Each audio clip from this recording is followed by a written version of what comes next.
Welcome to Pet Sitter Confessional, an open and honest discussion about life as a pet sitter. Today, we're brought to you by our friends at Pet Sitters Associates and Dog Co. Launch Summit. We're also brought to you by our executive producers from Patreon. They are Adriana Amber, Barbie and Beck, Erica, Jan, Janie, Jenny, Julie, Catherine, Keith, Liz and Lori, Lucy, Rachel, Sarah, Savannah, Scott, Teresa, and Yvonne. Thank you all so much for making today's show possible.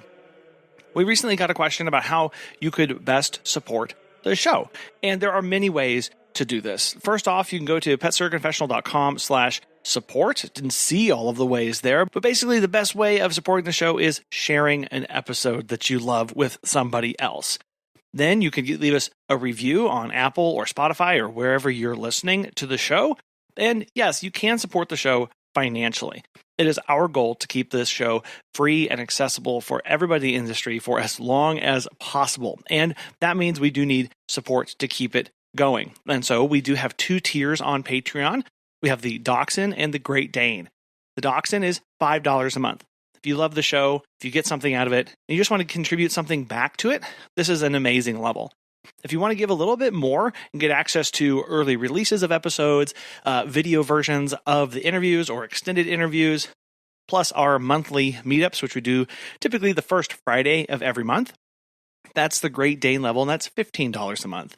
Again, you can learn more about this and other ways at petsitterconfessional.com/support.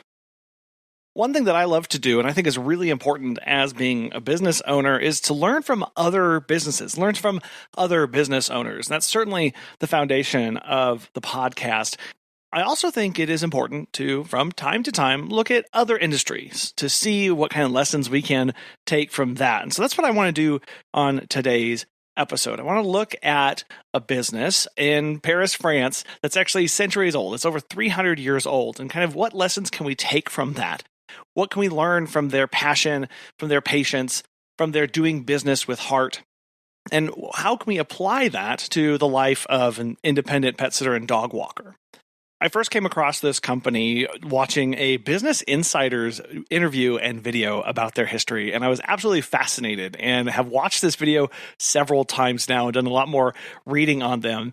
Pardon me for butchering this name. My French class was back in high school, but we're talking about the Maison du Pastel. It's a manufacturer of the oldest pastels in the world, and they still make pastels by hand using techniques that were developed over 300 years ago. It was originally founded by Henri Rocher, who responded to the needs of famous artists like Degas and Whistler. They couldn't find the colors that they needed. The pastels, the quality of the time, was really lacking. And so he was actually a chemist, a scientist by nature and by trade and learning, and applied those skills to this problem and set out to develop a pastel and a color range that could meet the needs of the artists of that time. They were known for making the world's finest pastel sticks. They are painstakingly crafted with custom secret formulas. They're hand-rolled for precision. They're individually weighed. They're hand-pressed. It's an extensive process, and they were really good at it. But by the early 2000s, the business was nearly extinct. The owners were aging. They weren't going out and trying to attract new clients, and they were just kind of existing on their legacy and not doing anything new or different. They weren't reaching out to build new relationships. They basically had no inventory either. They hadn't been working to build their stock back up, and they had no visibility. They had kind of fallen into irrelevance. That's when a distant relative, Isabel, took over despite having no artistic background, kind of just like Henry in those early years. She spent years in the beginning developing and rebuilding the pigments and the formulas that had been lost over time, and did what Henry did in the very beginning, went and sought out artists, went and sought after the people who were using these and the techniques that they were using and the needs that they had to try and develop and build a catalog that could meet those needs. In 2010, she had an associate join her to start really investing and digging deep into the creative force of the business. And today, there's just two of them keeping this over 300-year-old business working every day to meet the needs of artists and to fill this niche in this market. And so what lessons can we take from this? Well, the first lesson I think that's important here for us is craft over scale. Maison refuses to use any machines because they compromise the quality of the pastels. They lean on techniques that are tried and true to develop and make a quality product that nobody else can. Their process is slow, it's labor intensive, but that is exactly what makes it elite and highly sought after and prized. I will challenge you to do this, but clutch your wallets when you do this, but go Google these pastels and see how much a full set costs. And recognize that unlike a typical paint like watercolors or oils, you cannot mix pastels. So if you need a hyper-specific, very individual kind of color of blue, you can't mix two to get there. You have to go and buy a specific stick of that. So just that one set isn't all the colors that you need. You have to go buy another set and another set. So it's a lot of money to invest in this. In pet sitting and dog walking, the craft that we provide, this is how deeply we know pets. This is how we tailor the care specific to the pet in front of us, and it's in how we deliver consistency. You cannot rush the knowledge, the tailoring, or the delivery of the care. The 30-minute visit is going to be a 30-minute visit. How you dose the medication, how you administer that medication, that can't be sped up. That has to be done with knowledge and patience. And then the time that we take to learn about the pets. That takes time. You cannot rush this process. This is a very handcrafted kind of care and service that we are providing. I think we've all experienced this and come to understand that doing fewer visits well is better than doing more with burnout and lower standards. How many times do we look at our schedule and see we have 20 visits for a day and realize that by the 20th visit, am I really at my prime? Am I really going to be as sharp as I was at that first visit? And if I'm doing these back to back to back and day after day after day, even that first visit in the morning, I'm not going to be well rested because I may have only had 4.5 hours of sleep.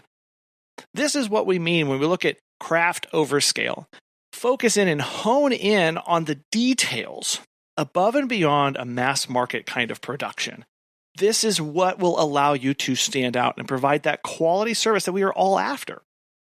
Your systems, if you have them, if you have things that are automated in your process, and this is becoming more and more common and more accessible to smaller businesses, these should support our care. These should not replace our presence. I need to say that again. Our systems and automations should support our care, not replace our presence. There's nothing that can replace that. You being in the home, petting and cuddling and feeding and administering the medication, that cannot be replaced.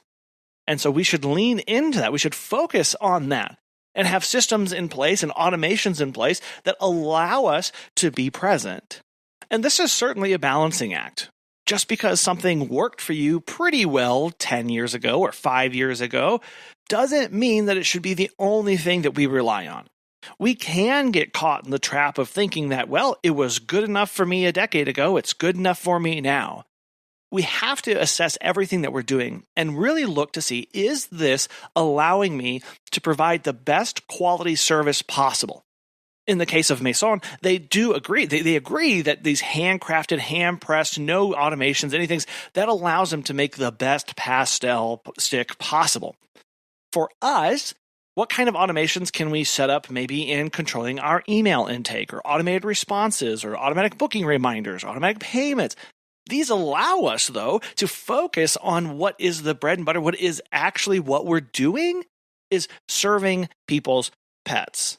And so can we build things around us of, okay, the way I processed payments a decade ago, maybe that doesn't have to be the same. Maybe I can do something that frees up more time in my day so that I can focus more on what I actually want to be doing. The second lesson here is, how do we use range as a differentiator? I alluded to earlier, the problem really when you're working with pastels is the fact that in order to have a specific color, you must have a stick of that color to draw that on. And so to overcome this, Maison now offers over 1,900 pastel colors. Artists they cannot mix these pastels like paint, so they have to rely on these very hyper-precise options. This means that artists have the imagination, they have the need, they have this desire for various colors to bring their pictures, their images to life. Without that specific color, they cannot get the result that they want or that they need.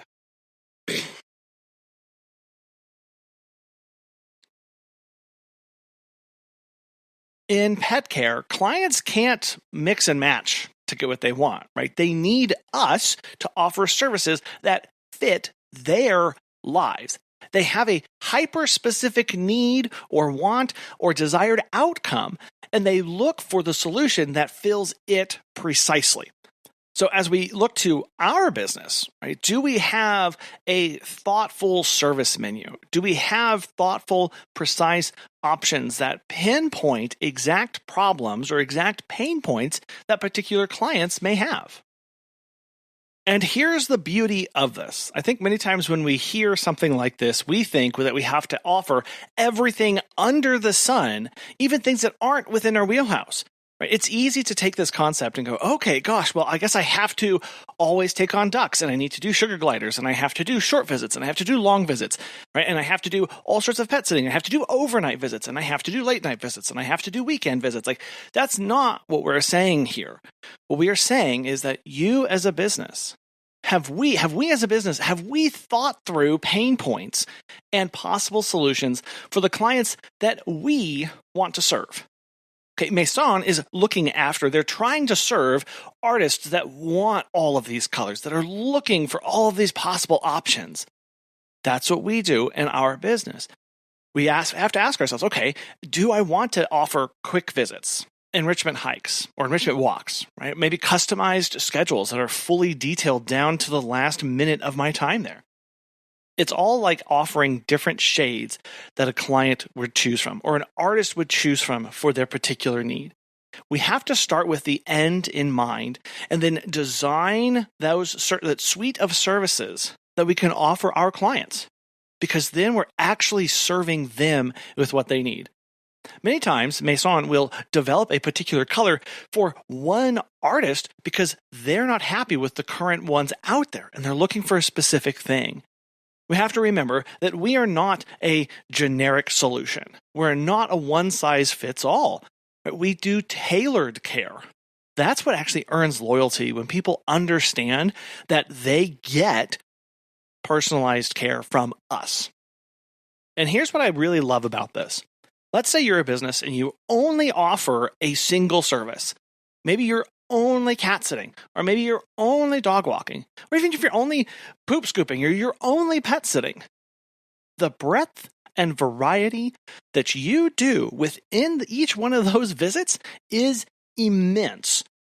Just think through how every single walk that you do for your clients looks completely and utterly different.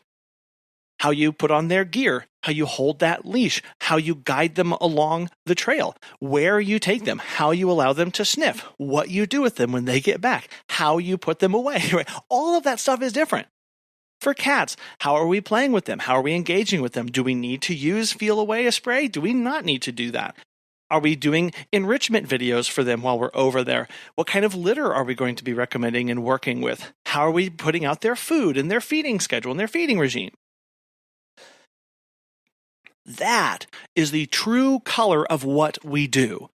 It doesn't have to be, and it really shouldn't be, an entire, you don't need to be offering 1,000 different services in order to fit this.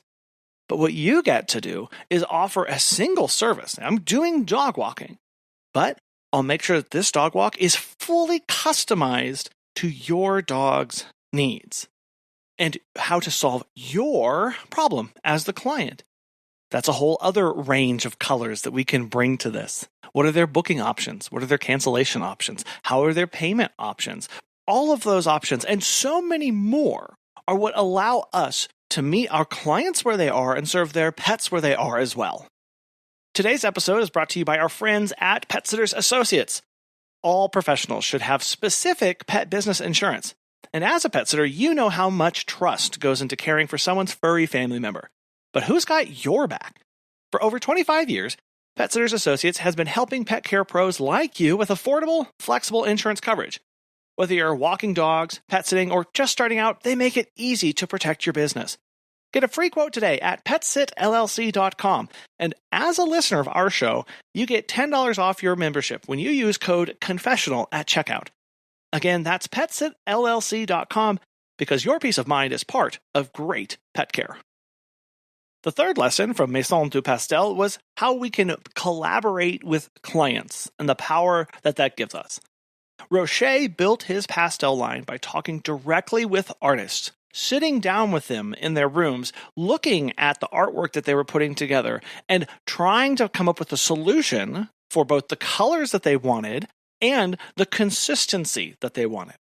A common problem is if you don't get all of the liquid out during the process, or most of the liquid out, you can actually get molding and this residue that it doesn't quite stay on the canvas or what you are working with correctly. So he built the secret formula to solve that problem, and then worked on the range of colors as well. Isabel continues this tradition with the company. You see, clients don't want a faceless provider. They want someone who gets them, who gets their pet. They want to know the story, the people behind the care. Now, you may be operating a company that has you, and if you're not working in the field directly, you may have team members that are doing that. Highlight them. Highlight yourself, right? Great pet sitters, great dog walkers co-create the care plan with their clients by adjusting visits, asking detailed and informed questions, and making small changes over time to adapt to what's working and what's not. It's a collaboration with the client, working together, hand in hand, visit after visit, year after year, to meet their needs. So there's really two things going on here. There's the be present, have your face out there, be known to your clients, both as from your team's perspective or as from your own perspective. Be known to them. Don't try and hide behind a screen or something like that. They want to know who is doing this. And then partner with them. Clients want to know that they are being heard and that they are being seen. That when they speak up about a concern, you're listening to address it. Clients also want you to be proactive. When you see a problem, speak up about it. Bring it to their attention. This is something we talk a lot about with our team members as we're training them. As far as, when we're doing our hands-on time with the animal, you may feel lumps and bumps and weird parts about the pet. Bring it up to the client in hey, you probably already know about this, but I found a little lump on their chest, just want to let you know. That's amazing, because it lets the client know that you are paying attention, that you are present with their pet, and that you are informed enough as to when to speak up and bring things to their attention. We have to remember that we are not just a service provider. You are a collaborator. You're a trusted part of their care network. We've long talked about how we view dog walkers and pet sitters at the center. We should be the center of the hub of the pet care network around a particular pet. We have the most contact with a particular animal throughout their entire life. We should be able to connect them to additional resources, the groomers, the vets, the dietitians, all of the trainers, all of that stuff to meet their needs and allow them to come along and educate our clients. We like to think of it like this.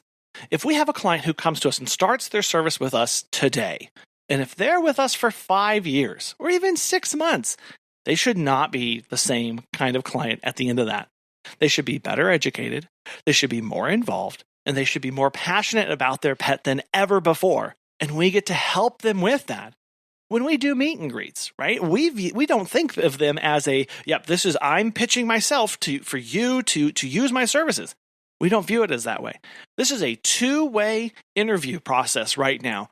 I have to make sure that the client before me is a good fit for our company. And the client is making sure that I'm a good fit for their needs. If we cannot partner together, if we do not have each other's best interests at heart, it will not last. It will not be a relationship that is going to see fruit and be good to anybody. Nobody's being set up for success when that happens. So as you spend time with a client, as you get to know their pet, Suggest slight changes to their routine. Again, you're going to help develop that care plan for their pet. Give them the SOP for the visit of how you would like it to look and ask for their feedback or suggestions on it back to you.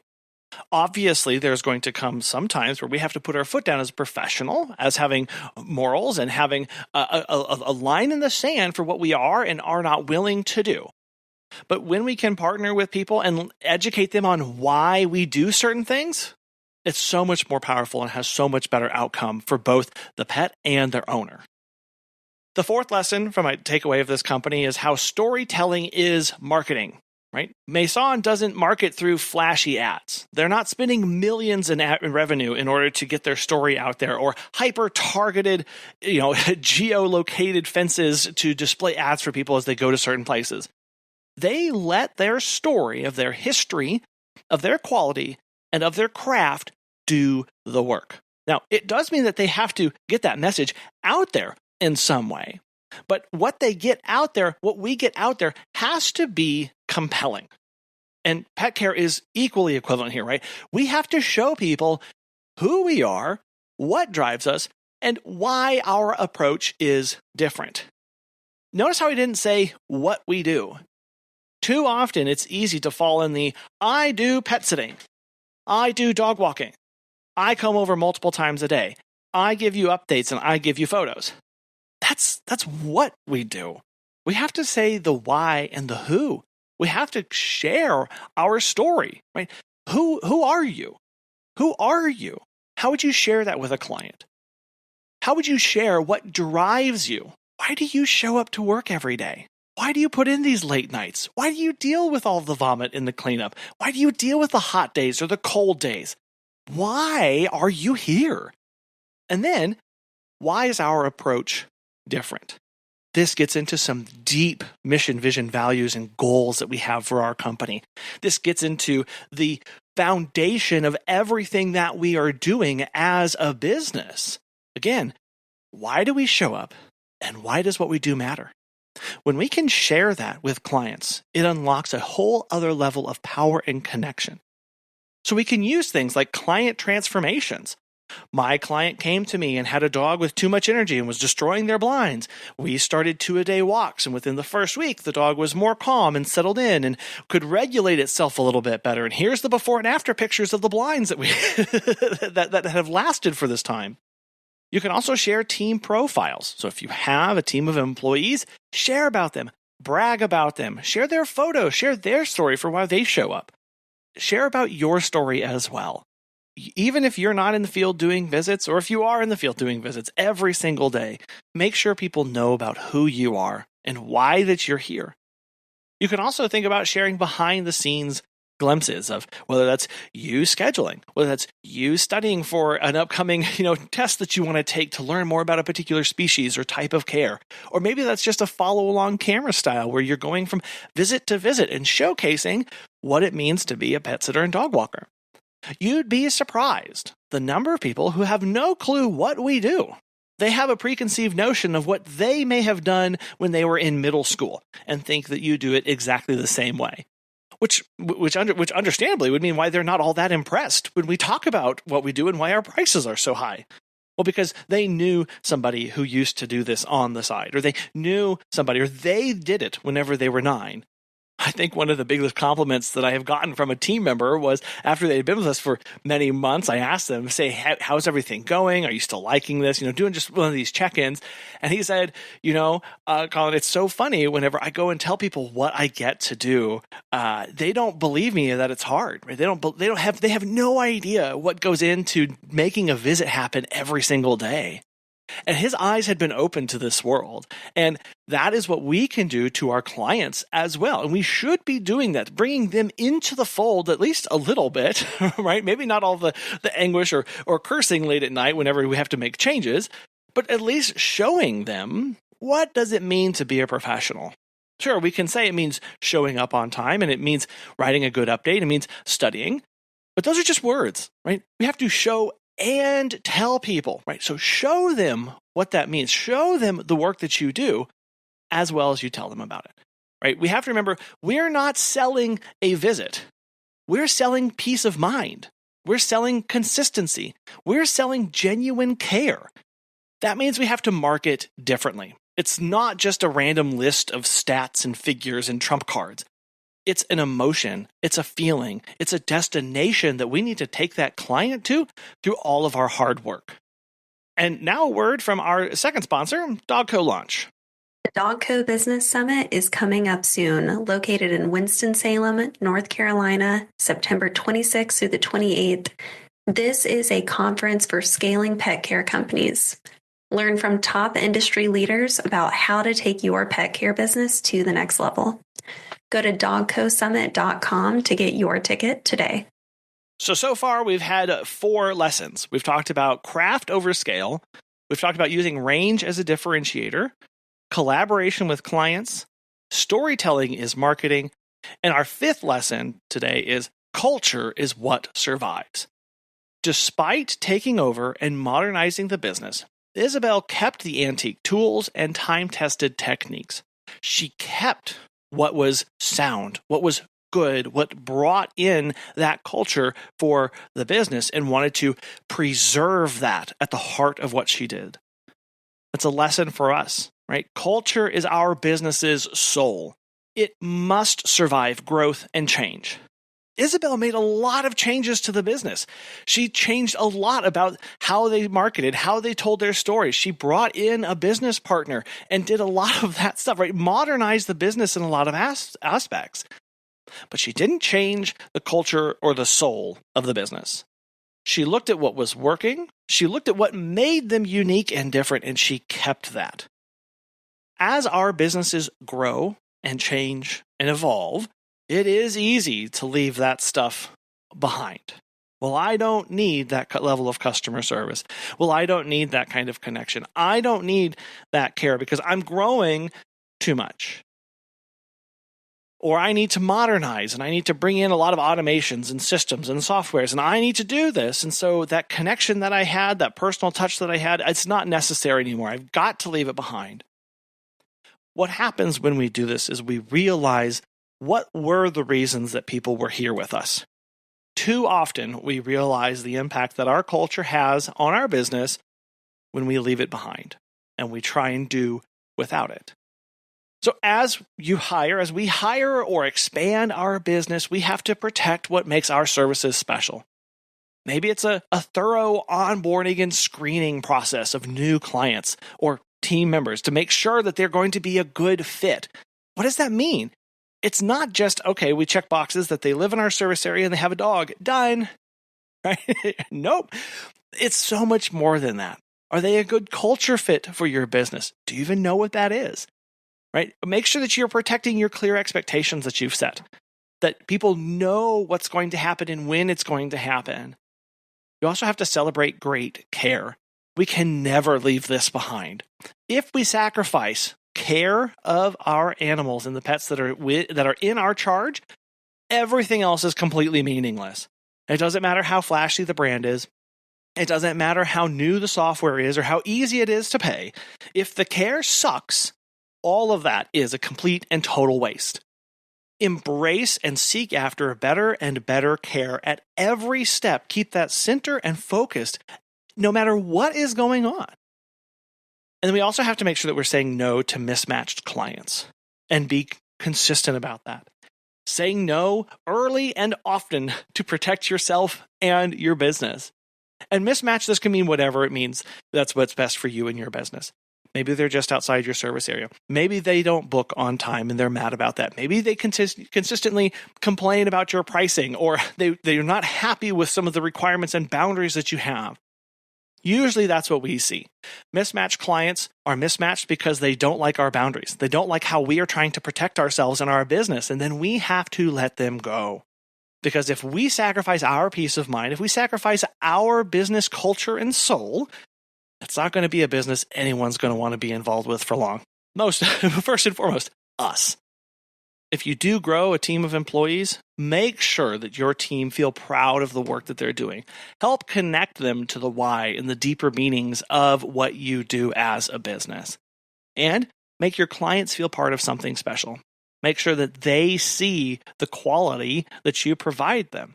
Allow them those insights. Allow them to be part of that growth in that process. It's exciting to grow as a business owner. It can be daunting and scary if you're a team member or if you're a client. They're going to ask, what's going to be sacrificed? Is this the end of the quality that we come to expect? Guide them along that. Allow them to be part of that discussion and help them build something that everyone's going to be proud of. In the end, the world doesn't need another generic business, right? There's certainly plenty of those out there. The world needs small, intentional, quality-driven ones. It needs businesses that fill specific niches with passion and purpose. Remember that the more niche that we are as businesses, the more powerful our connection with the right clients becomes. And that's the beauty of what we get to do. We get to decide where we land and how we serve people with excellence and build that quality connection. Like Maison, you can stay small, stay focused, and still make a lasting impact. And that is a hope we should all have. What is our business going to look like, not just next year? Imagine what your business would look like 100 years from now. That's a legacy that few of us spend much time considering. But how would we make a lasting business? One that survives beyond just us or the next person or the next person. Not 1, 2, 300 years on and still serving people well. What a wonderful thing that I think we should all try and strive for. As a final encouragement, we hope you build a business that has soul, because that's what people remember. We want to thank today's sponsors, Pastels Associates and Dogco Launch, for making this possible. And we really want to thank you so much for listening. We hope you have a wonderful rest of your week, and we'll be back again soon.